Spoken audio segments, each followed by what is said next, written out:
Welcome to the Austin Method, where we help you develop the skills of square dancing.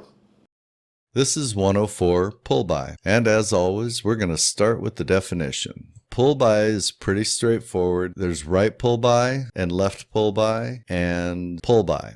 Well, right pull-by and pull-by are the same thing.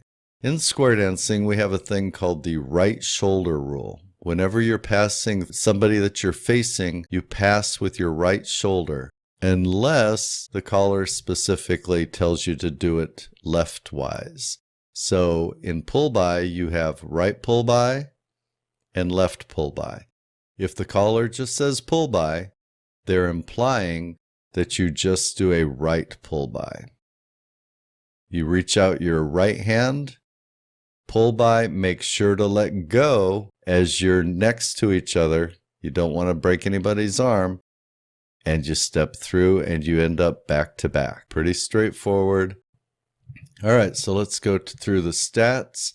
The number of beats for pull-by is 2+. 2 if you're in a closely facing couple. If you're in a squared set and it's heads pull-by, they add a couple beats for you to get to the center and do the pull-by. It is not gender specific. Everybody does exactly the same thing. Boy dancers and girl dancers. Frame is important here. You're communicating through that frame. Pull is in the name of the call, but you are not pulling them or yanking them by you. You are helping each other transition to the other side. It's a communicated frame helping other dancers. If you don't understand frame, make sure you go to general info, the frame section, and make sure you go check out the handhold information in the general tips and the formations section.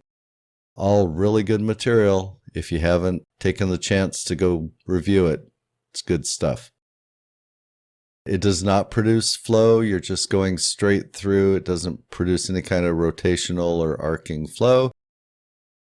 The definition is fairly loose because you might be far apart, you might be close together, and you have to adjust once you get to the other side to be back to back with the other dancer.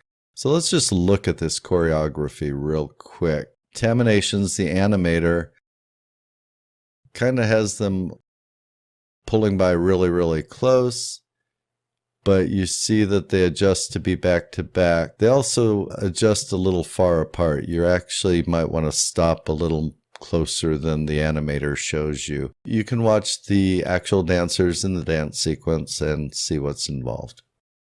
You might notice, of course, that the next call is U-turn back. This is a progressive series, so if you're not at the beginning, make sure you go back. We've already covered U-turn back. You should have gone through that video, and the links are below and in the menus, so check that out. The other thing is that pull-by is our first experience with actually transitioning with somebody. So far, we have done things individually, face and U-turn back, or together without a transition, like forward and back. So there hasn't been any pulling or transitioning in position. This is our first experience with transitioning position. Pay attention to releasing hands as you pass by. Pay attention to ending up back to back. It's pretty straightforward though. It's pull-by and left pull-by. The default is to the right. 104 pull-by. Bow to your partner. Face your partner. Right pull-by. U-turn back. Pull-by. Even though right was not specified, because of the right shoulder rule, we did a right pull-by. U-turn back. Left pull-by. U-turn back. Pull-by. Boys face right. Girls face left. And you should be home. Thank you for visiting the Austin Method. We hope to see you on the dance floor soon.